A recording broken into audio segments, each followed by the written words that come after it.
Britain താവളം ലക്ഷ്യമിട്ടും ഇറാന്റെ ballistic missile ആക്രമണം നടന്നതായുള്ള റിപ്പോർട്ടുകൾ പുറത്തുവരികയാണ്. വാൾ സ്ട്രീറ്റ് ജേർണലാണ് ഈ വാർത്ത പുറത്തുവിട്ടത്. ഇന്ത്യൻ സമുദ്രത്തിലെ ബ്രിട്ടന്റെ കൂട്ടുപങ്കാളിത്തത്തിലുള്ള ഡീഗോ ഗർസിയ ബേസിന് നേരെയാണ് 2 ബാലിസ്റ്റിക് മിസൈലുകൾ പതിച്ചത്.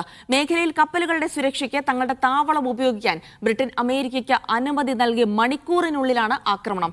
ഇറാനെതിരായ ആക്രമണം അവസാനിപ്പിച്ചേക്കുമെന്ന സൂചന നൽകി US പ്രസിഡന്റ് ഡൊണാൾഡ് ട്രംപ് പറഞ്ഞതിന് പിന്നാലെ കൂടിയാണ് ഈ ആക്രമണം എന്നുള്ളത് കൂടിയാണ് ഏറെ പ്രസക്തം. യുദ്ധലക്ഷ്യങ്ങൾ ഏറെക്കുറെ കൈവരിച്ചതായാണ് സമൂഹമാധ്യമ പോസ്റ്റിൽ ട്രംപ് നേരത്തെ പറഞ്ഞിരുന്നത്. ഇറാനുമായി സംസാരിക്കാൻ തയ്യാറാണെങ്കിലും വെടിനിർത്തൽ ആഗ്രഹിക്കുന്നില്ല എന്നുകൂടിയാണ് ട്രംപ് പ്രതികരിക്കുന്നത്. കൂടുതൽ വിവരങ്ങൾക്കായി പോകാം. ദുബായിൽ നിന്ന് MCA നാസർ വിവരങ്ങൾ നൽകും. നാസർ, ഏറ്റവും പ്രധാനമായി അല്പസമയം മുൻപ് നമ്മൾ ആ വാർത്തയുടെ വിശദാംശം എടുത്തത്, അതായത് യുദ്ധം അവസാനിപ്പിക്കാനുള്ള നീക്കങ്ങൾ ഡൊണാൾഡ് ട്രംപ് നടത്തുന്നു, യുദ്ധലക്ഷ്യങ്ങൾ കൈവരിച്ചതായി സമൂഹ മാധ്യമങ്ങളിൽ പോസ്റ്റ് ചെയ്യുന്നു. അതിനപ്പുറത്ത് ഇപ്പോഴത്തെ ഒരു വലിയ ആക്രമണം, ഇറാന്റെ ആക്രമണം ഉണ്ടായിരിക്കുന്നു. അതും ബ്രിട്ടീഷ് സൈനിക താവളത്തിന് നേരെ. അമേരിക്കയ്ക്ക് ഈ ബ്രിട്ടീഷ് സൈനിക താവളം ഉപയോഗിക്കാനുള്ള അനുമതി, ഇറാനെതിരായ യുദ്ധത്തിൽ ഉപയോഗിക്കാനുള്ള അനുമതി നൽകിയതിന് തൊട്ടു പിന്നാലെയാണ് ഇറാന്റെ ഭാഗത്തു നിന്നുള്ള ഒരു ബാലിസ്റ്റിക് മിസൈൽ ആക്രമണം ഉണ്ടായിരിക്കുന്നത് എന്നുള്ളത് വളരെ ശ്രദ്ധേയമാണ്. ഒരുപക്ഷെ ഈ യുദ്ധത്തെ കാര്യമായി തന്നെ യുദ്ധത്തിന്റെ ഗതി നിർണ്ണയിക്കാവുന്ന ഒരുതരം ആക്രമണം എന്ന് വേണമെങ്കിൽ നമുക്ക് പറയാം. കാരണം ഡൊണാൾഡ് ട്രംപിന്റെ ഈ പ്രസ്താവനയ്ക്ക് ശേഷം ഒരുപക്ഷെ ഈ ഒരു ആക്രമണം ഉണ്ടാകുമ്പോൾ അത് വീണ്ടും ഒരു യുദ്ധ തുടർച്ചയിലേക്കുള്ള സൂചനയാണോ നൽകുന്നത്?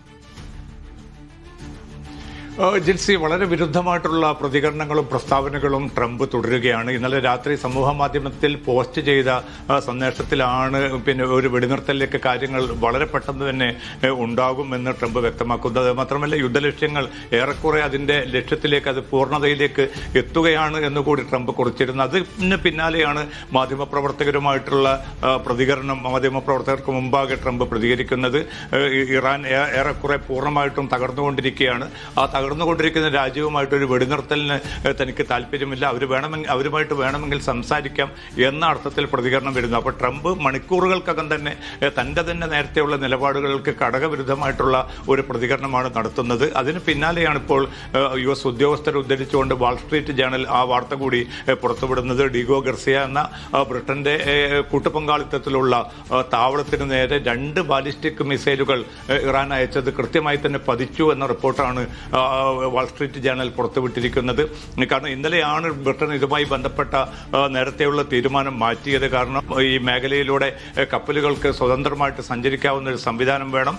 ആ സംവിധാനത്തിന് അമേരിക്ക നടത്തുന്ന സൈനിക നീക്കങ്ങളുമായി ബന്ധപ്പെട്ട് തങ്ങളുടെ താവളം ഉപയോഗപ്പെടുത്താനുള്ള അനുമതിയായിരുന്നു ബ്രിട്ടൻ നൽകിയത്. ആ അനുമതി നൽകി മണിക്കൂറുകൾക്കുള്ളിലാണ് 2 ബാലിസ്റ്റിക് മിസൈലുകൾ ഡീഗോ ഗർസിയ താവളത്തിലേക്ക് ഇറാൻ എത്തിക്കാൻ സാധിച്ചതെന്നാണ് റിപ്പോർട്ട് വ്യക്തമാക്കുന്നത്. എന്തായാലും നിലവിലുള്ള ഒരു സാഹചര്യത്തിൽ, കാരണം 6 രാജ്യങ്ങൾ ഏറെക്കുറെ തന്നെ ഈ സ്വതന്ത്ര കപ്പൽപാത സുരക്ഷിതമാക്കുന്നതിന് വേണ്ടിയുള്ള നീക്കത്തിൽ അമേരിക്കയ്ക്ക് പിന്തുണ പ്രഖ്യാപിച്ചിരുന്നു. പക്ഷേ പ്രായോഗികമായിട്ട് ഒരു കപ്പൽ പോലും അമേരിക്കയുടേതായിട്ടുള്ള സുരക്ഷയിൽ ആ ഭാഗത്തുകൂടി കടന്നു പോകാനുള്ള സാധ്യത വളരെ കുറവാണ്. എങ്കിൽ പോലും ഒരു കരയുദ്ധത്തിനുള്ള തയ്യാറെടുപ്പുകളും അതേ സാഹചര്യത്തിൽ തന്നെ ട്രംപ് തുടരുന്നതായിട്ടുള്ള റിപ്പോർട്ടുകൾ പുറത്തു വരുന്നുണ്ട്. ഏതാണ്ട് ഒരു 4500 മറൈനുകളെ അതിനുവേണ്ടി ഈ ആഴ്ച തന്നെ രംഗത്തിറക്കാനാണ് ട്രംപ് നീക്കം നടത്തുന്നത്. പെന്റഗൺ അതുമായി ബന്ധപ്പെട്ട നടപടിക്രമങ്ങൾ മുന്നോട്ട് കൊണ്ടുപോയിട്ടുണ്ട്. നിരവധി പോർവിമാനങ്ങൾ ഇതിന്റെ ഭാഗമായിട്ട് പശ്ചിമേഷ്യൻ താവളങ്ങളിലേക്ക് അമേരിക്ക എത്തിച്ചുകൊണ്ടിരിക്കുകയാണ്. പക്ഷേ കാർഗ് ദ്വീപിൽ അവർ അധിനിവേശം നടത്തുകയും അവിടെ നിലയുറപ്പിച്ചുകൊണ്ട് ഹോർമുസ് കടലിടുക്കിൽ തങ്ങളുടെ താല്പര്യങ്ങൾ സംരക്ഷിക്കാൻ അമേരിക്ക ആഗ്രഹിക്കുന്നുണ്ട്. പക്ഷേ എത്ര കണ്ട് പ്രയോഗതലത്തിൽ ഇത് നടക്കും, അല്ലെങ്കിൽ ഈ നിലവിലുള്ള യുദ്ധത്തെ ഏത് അവസ്ഥയിലേക്ക്, ഏത് സങ്കീർണതയിലേക്ക് ഈ ഇത്തരമൊരു നടപടി കൊണ്ടുപോകും എന്നത് സംബന്ധിച്ച വലിയ ആശങ്ക ലോകതലത്തിൽ തന്നെ രൂപപ്പെട്ടിരിക്കുന്നു. പക്ഷെ അതൊന്നും ട്രംപിനെ ബാധിക്കുന്ന പ്രശ്നമല്ല എന്ന അർത്ഥത്തിലാണ് താൻ യുദ്ധലക്ഷ്യങ്ങളുമായി തന്നെ മുന്നോട്ട് പോകുമെന്നുകൂടി ട്രംപ് വ്യക്തമാക്കുന്നത്. പക്ഷേ സ്ഥിതിഗതികൾ വളരെ സങ്കീർണമായി തന്നെ തുടരുന്ന ഒരു സാഹചര്യം കൂടിയാണ് മേഖലയിൽ രൂപപ്പെട്ടിരിക്കുന്നത്.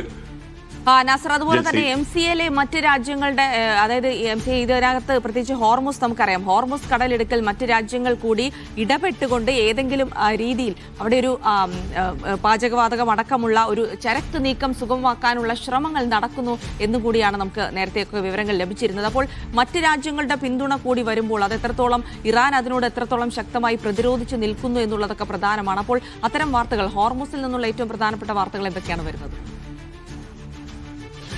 ജിൽസി നേരത്തെ ഉള്ളതിൽ നിന്ന് വ്യത്യസ്തമായി ഒറ്റപ്പെട്ട ചില യൂറോപ്യൻ രാജ്യങ്ങൾ മാത്രമാണ് ഇപ്പോൾ അമേരിക്കയ്ക്ക് പിന്തുണ പ്രഖ്യാപിച്ചിരിക്കുന്നത്. പക്ഷേ അതേസമയം അവർ യുദ്ധക്കപ്പലുകൾ അയക്കുമെന്നോ മറ്റ് നടപടികൾ എന്തൊക്കെയായിരിക്കും അവർ സ്വീകരിക്കുക എന്നത് സംബന്ധിച്ച അവ്യക്തത നിലനിൽക്കുകയാണ്. ട്രംപ് ആണെങ്കിൽ വളരെ നിശ്ചിതമായിട്ട് ഇന്നലെ ഈ നാറ്റോ രാജ്യങ്ങളെ വിമർശിക്കുന്ന ഒരു സാഹചര്യമുണ്ടായി. കാരണം ഒരു നിർണായകമായിട്ടുള്ള ഘട്ടത്തിൽ സഹായം അഭ്യർത്ഥിച്ചപ്പോൾ ഒരു നിലയ്ക്കും അത് തരാൻ തയ്യാറാകാതിരുന്ന നാറ്റോ രാജ്യങ്ങൾ ഭീരുക്കളാണ്. ആ ഭീരുക്കളുമായിട്ട് ഒരു സന്ധിയുമില്ല എന്ന അർത്ഥത്തിൽ വളരെ പ്രകോപനപരമായിട്ടുള്ള പ്രതികരണമായിരുന്നു ട്രംപ് നടത്തിയിരുന്നത്. പക്ഷേ ഈ മറീനുകൾ എത്തിച്ചുകൊണ്ടും അല്ലെങ്കിൽ വലിയ തോതിൽ യുദ്ധസന്നാഹങ്ങൾ നടത്തിയിട്ടും പോർവിമാനങ്ങൾ അയച്ചുകൊണ്ട് ആക്രമണം നടത്തി ഈ ഒരു കരയാക്രമണത്തിലൂടെ ഈ ഖാർഗ് ദ്വീപ് തങ്ങളുടെ കൈക്കലാക്കുക എന്നത് ഒരുപക്ഷെ അത്ര എളുപ്പമുള്ള കാര്യമല്ല. ഒരുപക്ഷെ മാസങ്ങൾ പോലും എടുക്കേണ്ടി വരുന്ന ഒരു സങ്കീർണമായിട്ടുള്ള ഒരു പ്രക്രിയ ആയിരിക്കും അതെന്നാണ് യുദ്ധവിദഗ്ധരും അതോടൊപ്പം തന്നെ സൈനിക മേഖലയിലെ വിദഗ്ധരുമൊക്കെ മുന്നറിയിപ്പ് നൽകുന്നത്. പക്ഷേ എങ്കിൽ പോലും ഇത്തരം ഒരു ഖാർഗ് ദ്വീപ് കൈപ്പിടിയിൽ ഒതുക്കാതെ ഈ യുദ്ധത്തിൽ താൻ ഉദ്ദേശിക്കുന്നത് പോലെ ഒരു നേട്ടവും ഉണ്ടാകാൻ എളുപ്പമല്ല എന്ന തിരിച്ചറിവിന്റെ അടിസ്ഥാനത്തിലാണ് പെന്റഗണും ട്രംപും ചേർന്നുകൊണ്ട് ഈ പദ്ധതി ആവിഷ്കരിച്ചിരിക്കുന്നത്. അതിന്റെ എന്തൊക്കെ നീക്കങ്ങളാണോ അതുമായി ബന്ധപ്പെട്ട് മുന്നോട്ട് പോകുന്നതെന്ന് സംബന്ധിച്ച് കൃത്യമായിട്ടുള്ള ഒരു വിവരവും ഇസ്രായേലോ അമേരിക്കയോ ഇനിയും പുറത്തു വിട്ടിട്ടില്ല. പക്ഷേ ഇറാൻ ഇക്കാര്യത്തിൽ വളരെ അസന്നിഗ്ധമായിട്ടുള്ള നിലപാട് ഇന്നലെയും പ്രഖ്യാപിച്ചിട്ടുണ്ട്. ഏത് നിലക്കുള്ള ഇത്തരം നീക്കങ്ങളും അപകടകരമായിട്ടുള്ള ഒരു അവസ്ഥയിലേക്കായിരിക്കും കൊണ്ടുപോകുക. അത് മാത്രമല്ല ഇനിയും തങ്ങളുടെ ഊർജ്ജ കേന്ദ്രങ്ങൾക്ക് അടിസ്ഥാന സൗകര്യ കേന്ദ്രങ്ങൾക്ക് നേരെ ആക്രമണം നടക്കുകയാണെങ്കിൽ മേഖലയിലെ ടൂറിസം കേന്ദ്രങ്ങൾ ഉൾപ്പെടെ അതിശക്തമായിട്ടുള്ള തങ്ങളുടെ ലക്ഷ്യങ്ങളായിരിക്കുമെന്നൊരു മുന്നറിയിപ്പ് കൂടിയാണ് IRGCയുടെ വക്താവ് ഇന്നലെ നൽകിയിരിക്കുന്നത്. അപ്പോൾ യുദ്ധം ഏതെങ്കിലും അർത്ഥത്തിൽ നിലയ്ക്കണമെങ്കിൽ ഇപ്പോൾ ചൈനയും റഷ്യയും അതോടൊപ്പം തന്നെ ഫ്രാൻസ് ഉൾപ്പെടെയുള്ള രാജ്യങ്ങളും ഒക്കെ ശ്രമിക്കുന്നത് അതാണ്. ഒരു നയതന്ത്ര പ്രശ്നപരിഹാരം ഇതിൽ സാധ്യമാണ്. അതായിരിക്കണം തങ്ങൾ മുൻഗണന നൽകേണ്ടത്. സൈനിക നടപടിയിലൂടെ ഈ പ്രതിസന്ധി പരിഹരിക്കാൻ പോകുന്നില്ല എന്ന് ഫ്രാൻസും അതോടൊപ്പം തന്നെ റഷ്യയും ചൈനയും വളരെ ശക്തമായി തന്നെ ഇന്നലെ ആവശ്യപ്പെട്ടിട്ടുണ്ട്. പക്ഷേ